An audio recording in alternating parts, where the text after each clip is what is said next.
Hi, everyone, and welcome to the 2021 Slave Dwelling Project Conference. I'm pleased to introduce Professor Patricia West, an assistant professor of English at the historic HBCU, Savannah State University. She will be talking about Twist and Shout, turning memorials of slavery from cancellation to preservation and narrations of power. Please help me in welcoming Professor West. Good afternoon, everyone. I hope you can hear me. I want to welcome you to this session of the Slave Dwelling Conference. I bring you greetings from my location here in historic Savannah. Beautiful picture postcard day today, and more particularly from the campus of Savannah State University, the first HBCU in the state of Georgia. It is also a dwelling for the enslaved.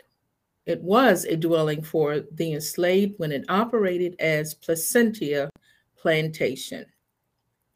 I appreciate you for selecting this talk from among all those wonderful topics that are available.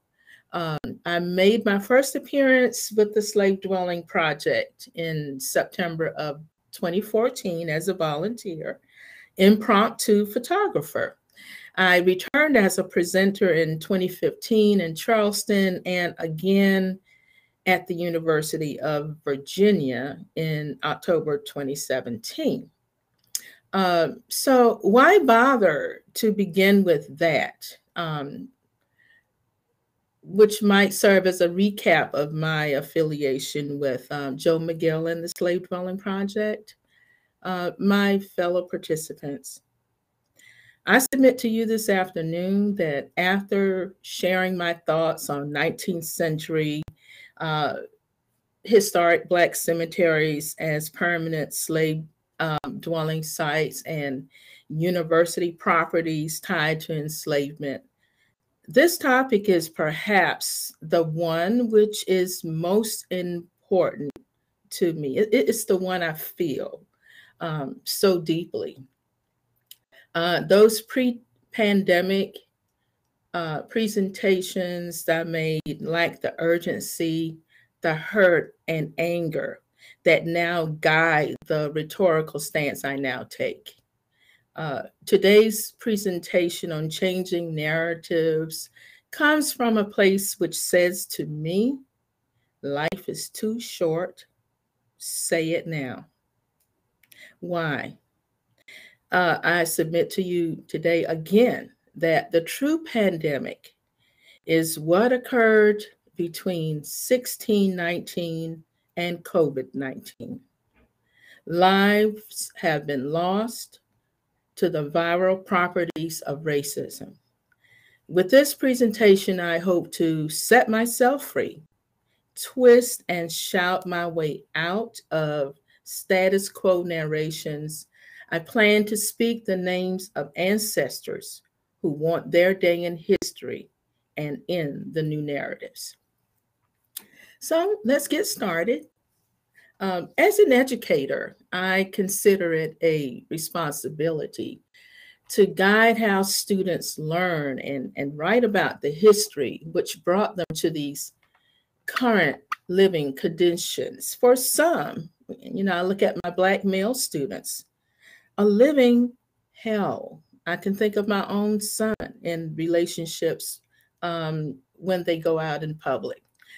They did not experience the civil rights movement nor the period of Black revolutionary uprisings during the 1970s. So to see George Floyd murdered before their very eyes brought on an awakening. To hear the story of Breonna Taylor's massacre and say her name was and still is traumatic. To run with Ahmaud Arbery from my home state of Georgia is still traumatic. Changing the narrative is like wringing out all the lies and false teachings regarding America's hold on the story of enslavement in America. For some well-meaning academics and others following the cancel culture track, the reaction has been to rip out pages from historical and literary texts. According to Merriam-Webster, I mean, we know what cancel culture is, but would you believe it's actually included in dictionaries now as the practice of or tendency of engaging in mass canceling as a way of expressing disapproval and exerting social pressure. But hold on. To redact symbols of systemic racism is hypocritical and insulting. As a matter of fact, I find the act of cancellation as a reinforcement of that racism. Let me make it clear what I'm talking about, because it might seem strange coming from a person with my background. Although there are many celebrities who have been crossed out, canceled, my focus today will spotlight narrations of tourism and literary texts. My interest lies in recovery projects, hiding among primary documents and archives that will help to unveil the unknown and take ownership of truths buried in the unknown. I strongly suggest building resistance to narrative reduction and magical disappearing acts through social and academic discourse, microaggressions, sudden acts of do-right funding, and cultural cancellations. Additionally, I will share poetry, just a bit, from a collection of my work to demonstrate how we can also change the narrative through creative works. So let's get started with some details. Some outspoken voices have made their views known in the news and on the internet. Their solution is to clap back. You might be familiar with that term, or you may not. Our students certainly would be. That phrase was made popular by the rapper Ja Rule. That is to offer a quick, critical response. And now clapback has been applied to clapping back at social issues. Let's consider here the relevance of the empathic fallacy as discussed by Richard Delgado and Jean Stefancic in their book. This was the 2017 version, Critical Race Theory, an Introduction. The authors offer a claim, which I think is a good starting point. The idea that one can use words to undo the meaning that others attach to these very same words is to commit the empathic fallacy. The belief that one can change a narrative by merely offering another, better one, that the reader's or listener's empathy will quickly and reliably take over. So we're not committing that naivety today. That is not what we are committing here as conference organizers and presenters, I would say. We as educators and communicators must begin somewhere.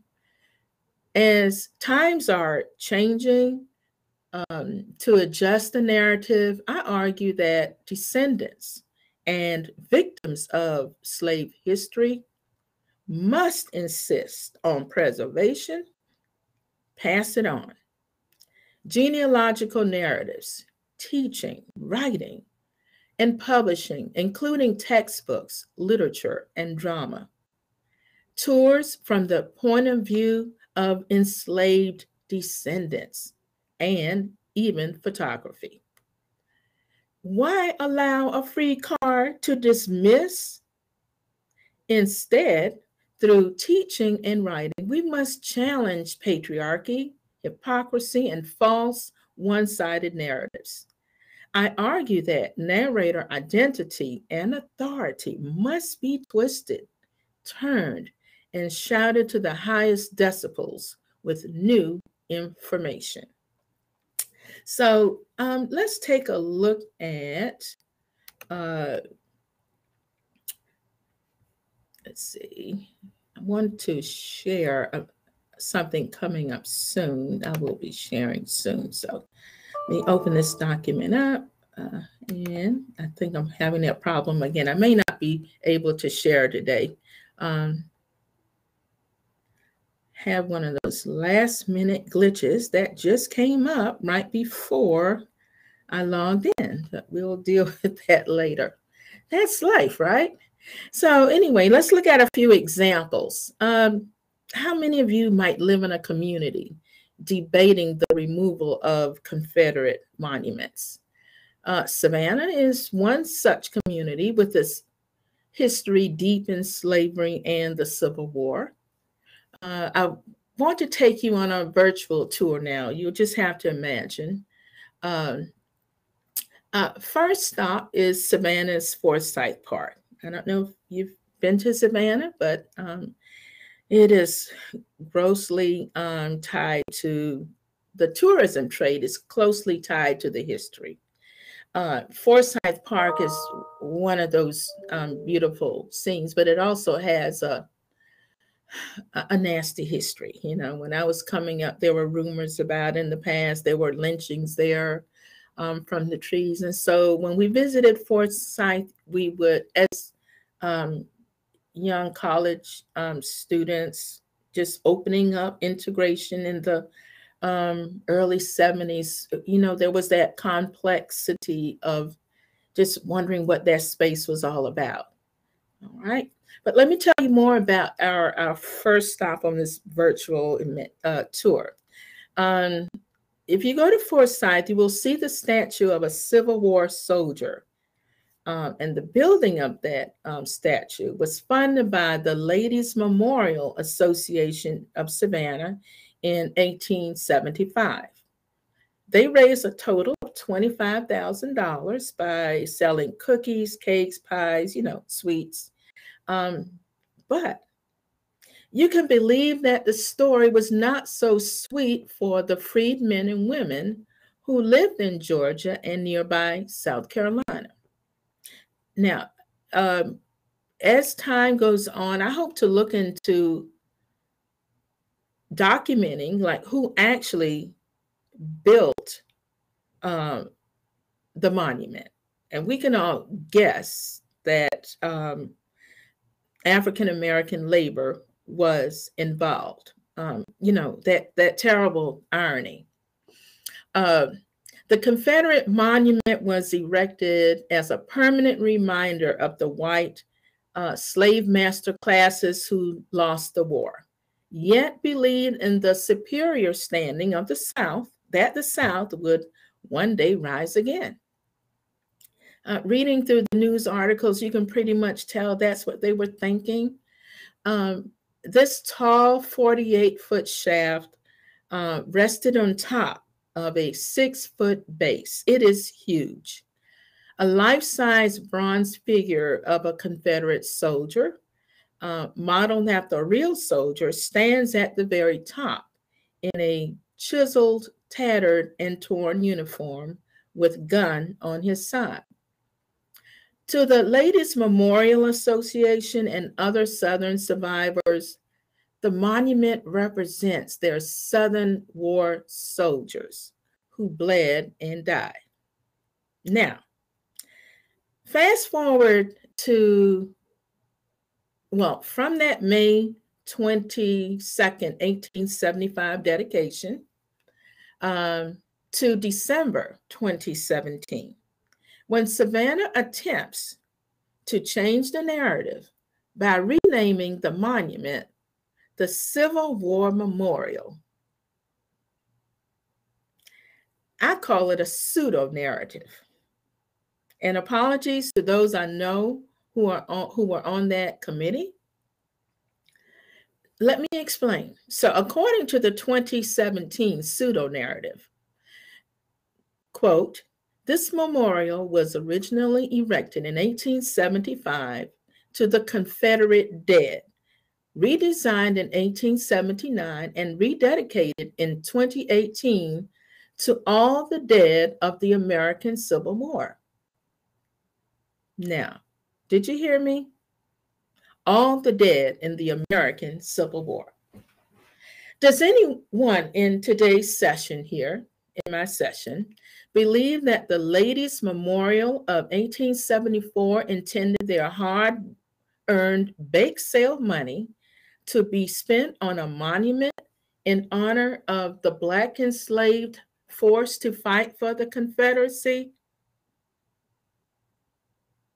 While the monument still stands, I would twist the narrative, because I promise you that no one speaks of the 40,000 Black and Hispanic soldiers.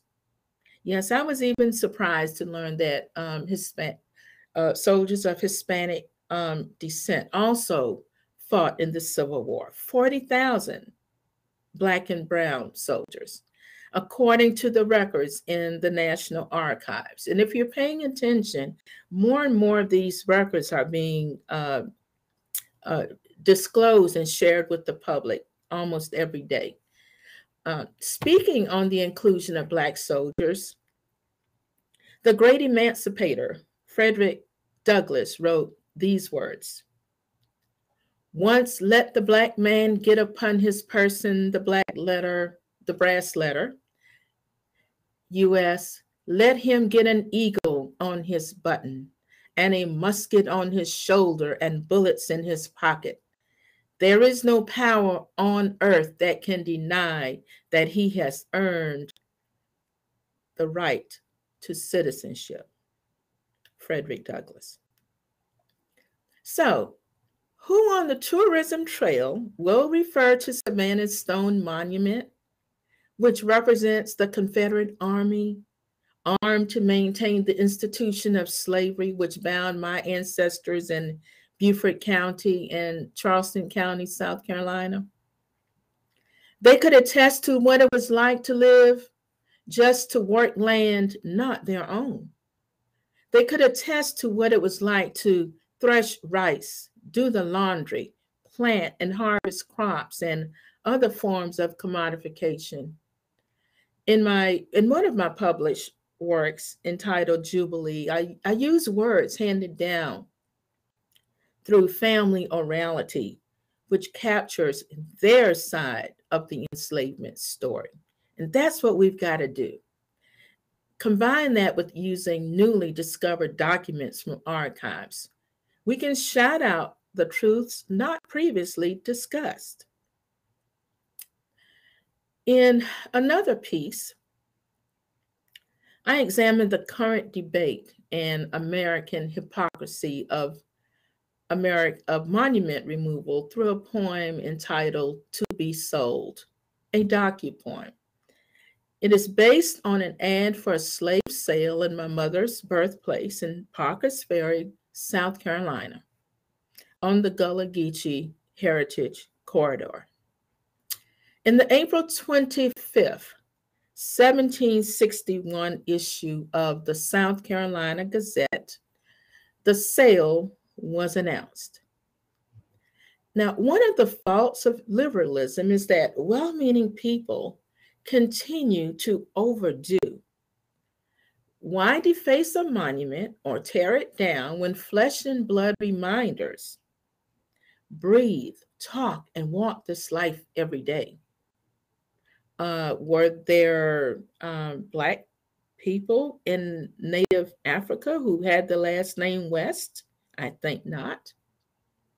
Driving from Savannah to my maternal ancestral home of Parker's Ferry, I see names: Levy, Bellinger, Jackson, Jacksonboro, and Ravenel, and more. The names of former masters and plantation owners are assigned to statues, roads, streets, dirt lanes, gardens, residential and campus buildings between Savannah, Jasper County, and Charleston. As I write in my poem, yet no reparations come from buyer bloodlines whose surnames we sign today, forced to hide our own heritage. We suffer from imagined visions of those auction days when we see street signs, when we cross town borders one after the other, named for those who sold sisters and brothers. To be sold, all sold. To be lost, all lost. Under the veil of American hypocrisy, we talk of tearing down monuments, but not renaming towns, streets, and people. So you move one thing, but you let the other things remain. If one's idea of changing a narrative is to throw red paint, which can be wiped away, or throw a cover over a bronzed head, which can be pulled down, then what have you done? If we are to change the narrative, let's add to it. Say the names, imagine the names that were never recorded. Say the names that were passed down from over 200 years ago, and those names end up on birth certificates. So, looking at those physical reminders is one way, and reshaping those stories is one way to change the narrative. Another way, I think, important to me as an instructor of literature, is to look at the literary examples. And I'm going to be focusing on one author because time is short, but I think it's one of the best examples. We're going to talk about the discomfort of the N word in literary texts. The U.S. has indeed changed since Mary Flannery O'Connor, a Savannah native, who went on to be one of the best recognized writers regionally, nationally, and internationally. She leveled some criticism of mixing race rhetoric and fiction. She predicted that race would never be a topic in the study of Southern literature. Recent discussions of critical race theory provide an opportunity to re-examine O'Connor's work under such a lens. So using a more contemporary lens allows for a much needed shaking up of the usual theoretical frameworks that are used to analyze O'Connor's writing. So imagine her 1963 prediction as a kind of crystal ball statement with the ball gazed upon from a different vantage point. The 2021 Symposium on Flannery O'Connor and Families featured a session on race. And after much needed discussion, leading O'Connor scholars accepted some friendly criticism from me and engaged with the idea of broadening the critical table to invite missing voices and perspectives. This is exactly the purpose of this critical race discussion, to put thought and action behind friendly gestures for inclusion and changing the narrative. Another thing that Derek Bell, Richard Delgado, and others point out since 1970 is this point. Our social world, with its rules, practices, and assignments of prestige and power, is not fixed. Rather, we construct with its words, stories, and silence. But we need not acquiesce in arrangements that are unfair and one-sided. By writing and speaking against them, we may hope to contribute to a better, fairer world. In other words, we just can't ignore O'Connor's use of certain words, characterizations in her works. In other words, Delgado and his co-authors suggest an interdisciplinary method useful to literary scholars, that blank and other oppressed characters must be constructed by what they call a voice of color. And I like that. As Joe might say, I can get with that. That is through analysis of dialogue, action, and cultural differences. The reader sees alternative expressions of power or the lack of power. Do O'Connor's Black characters subvert or mask any acts of resistance? So I'm loving going back to reread and re-narrate, reanalyze short stories such as The Artificial End and Everything That Rises Must Converge. Now, I promise you that reading O'Connor is going to be problematic for some, but it is something. If we're going to twist and shout this narrative, we've got to handle the hard stuff, right? Now, let's talk about how we can take all of this into the classroom and get our students to think and write. You know, it's all about the course outcomes, right? So let's talk about some pedagogical narratives that I've found successful and meaningful and fun for students to do.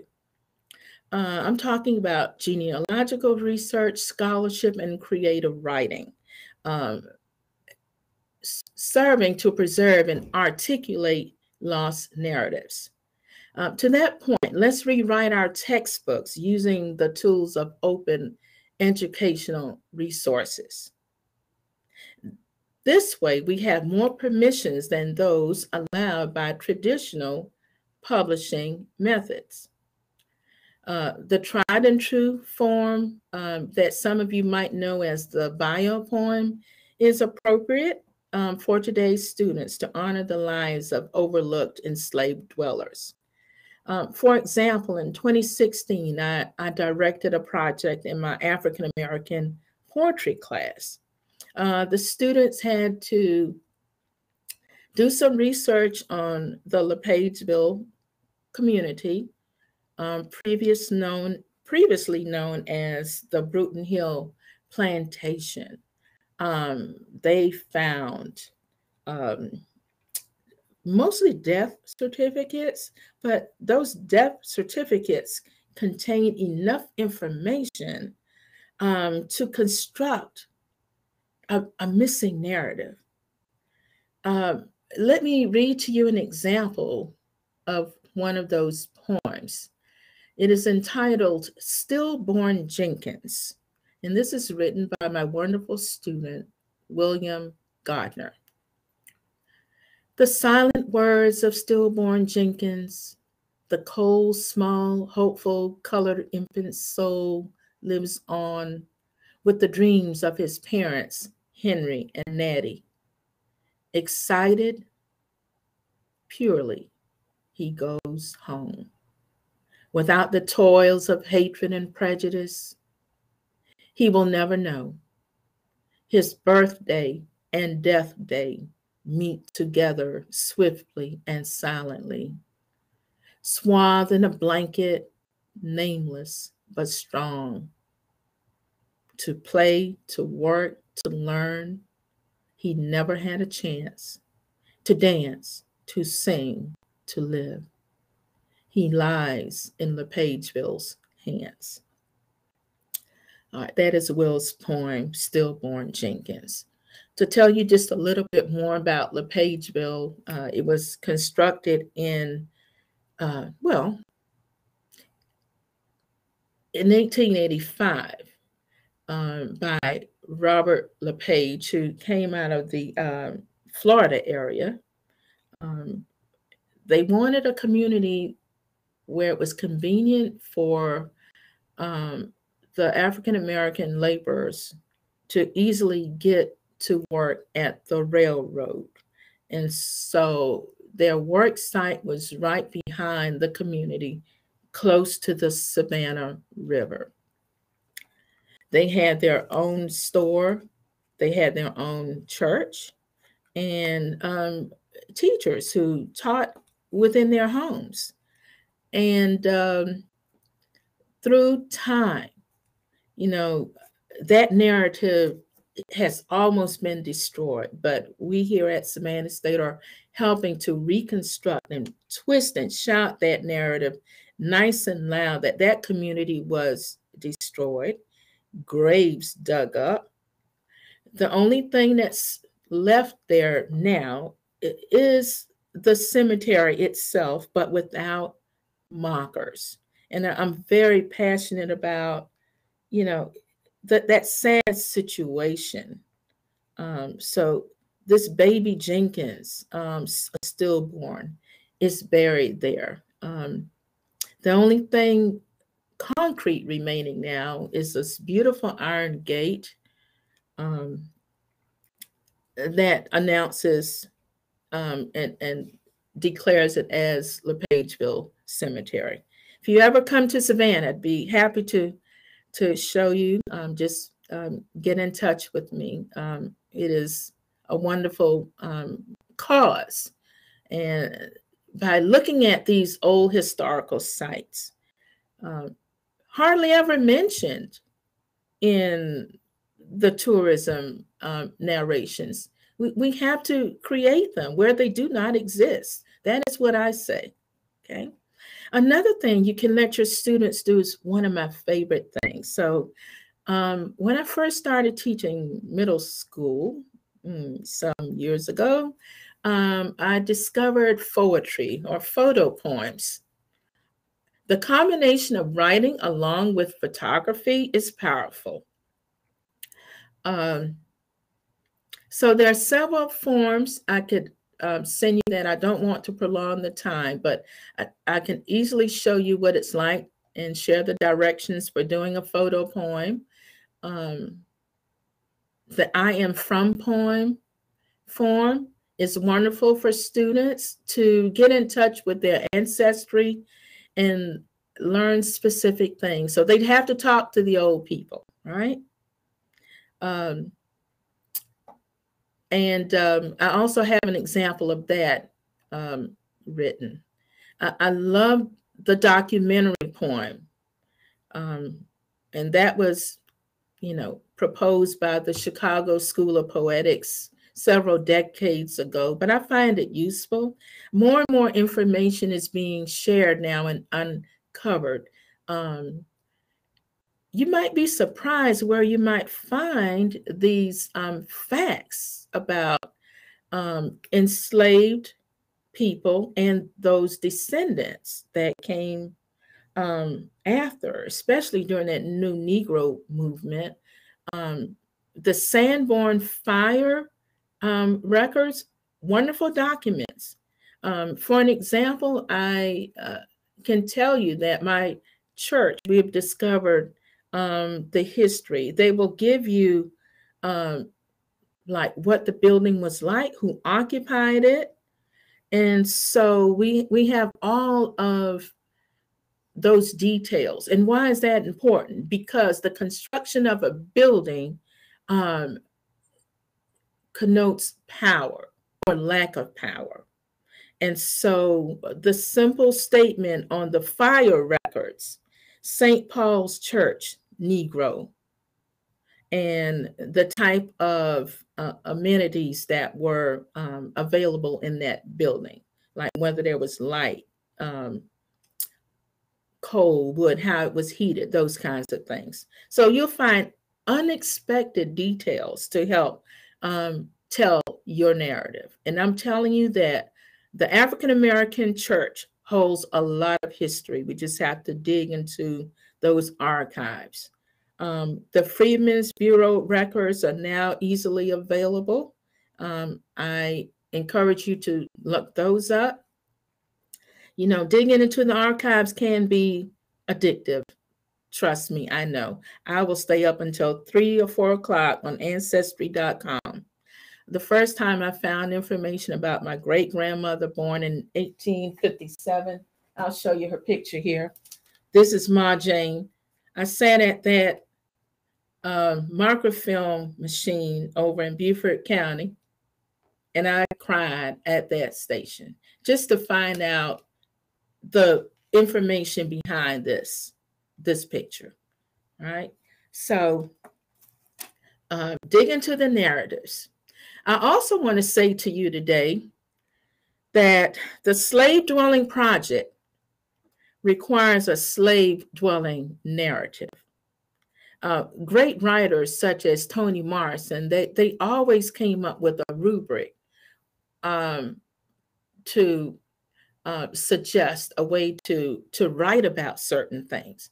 And I think with all of the great work and the way this project has been sustained, we got to come up with ways to write, speak, and present counter narratives, right? Which is that term posited by the critical race theory folks.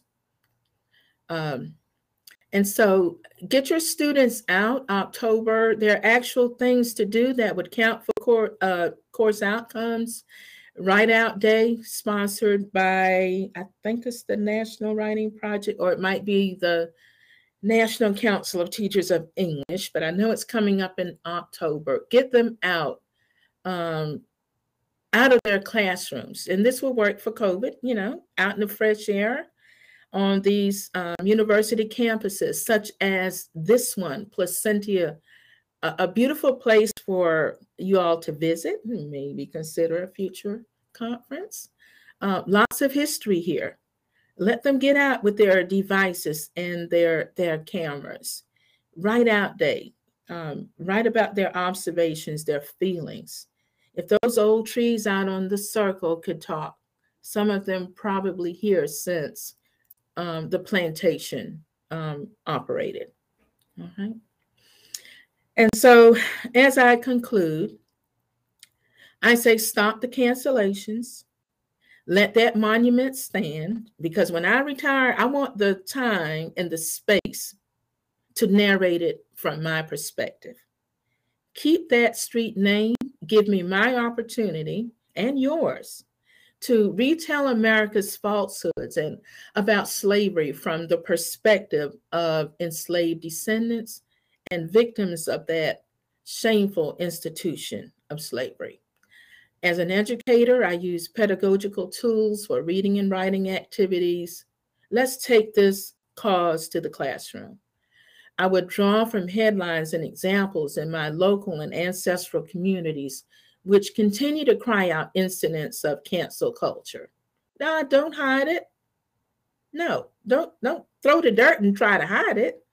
And well-meaning liberals, as I said, they don't realize that they're taking that opportunity away. I appreciate the effort, but let's not wipe out everything. Enslave a people, cancel the culture. If brick and mortar are broken up, if monuments are pulled down, if books are pulled from the shelves, what happens when it is our turn to tell the story? Now is the time for the turn of the narrative. It should have happened long before this pandemic of assault on Black, Brown, and LGBTQ lives. Through research, writing, photography, today's students and scholars can find ways to preserve the true narratives and to move old narrators and their falsehoods out of the way. It is time to show cause for narrations of power. Thank you so much. Awesome. Thank you, Professor West. I think we have a question from Joe. Oh, boy. I don't know if you can see it. I see hello. Okay. To see. Fine. Is it? Oh, okay. Okay, I had to scroll down. Do you want me to read it aloud, or you want to read it? I'll let you read it aloud. Okay.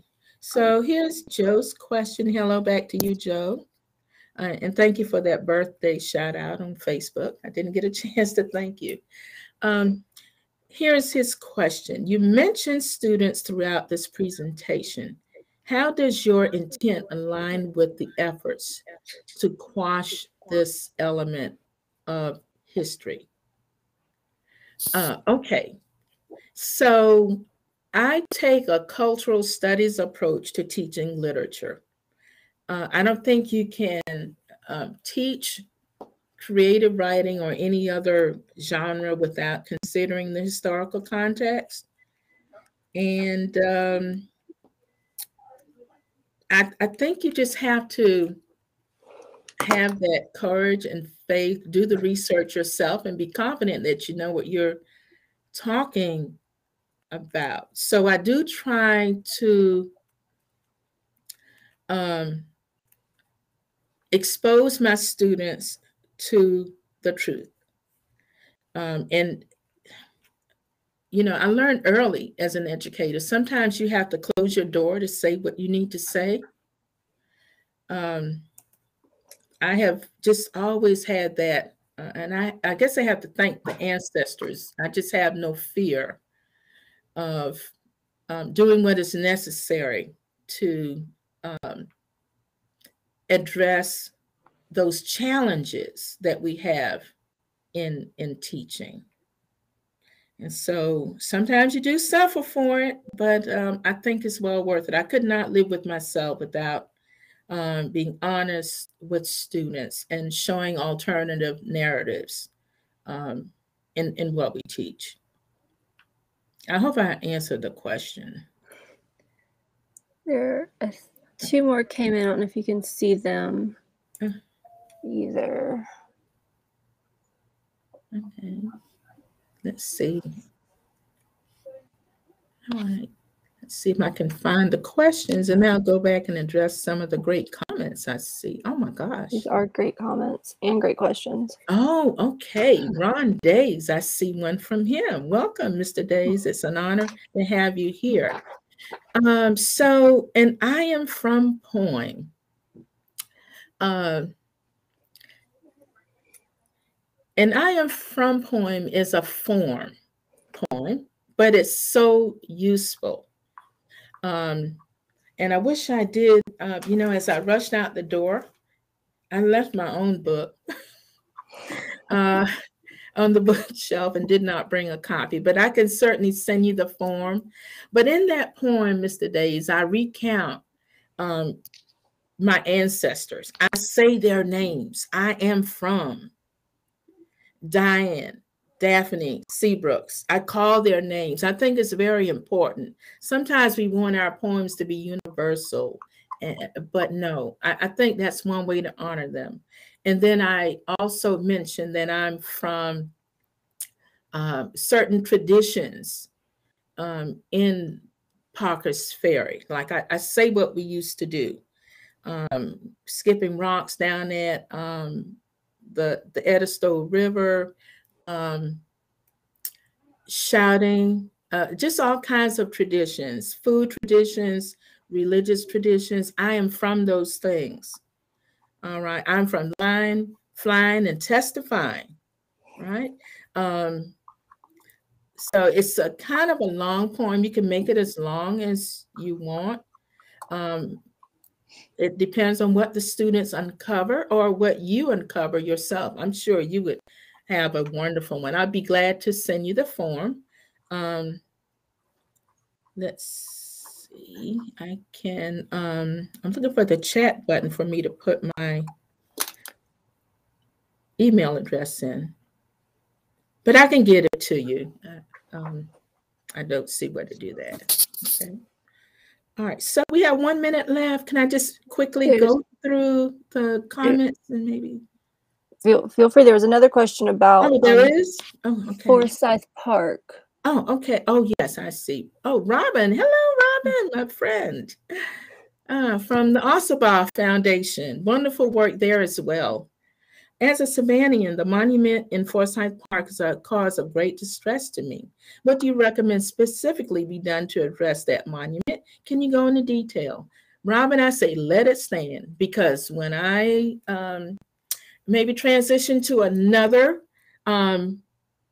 job and retire from what I'm presently doing, I would like to stand there and tell folks what it represents. So if it's moved and hidden in a grave or cemetery somewhere, that really won't be done. I think it should stay where it is and let alternate forms of narration be put to it. It doesn't bother me that it's there. Okay.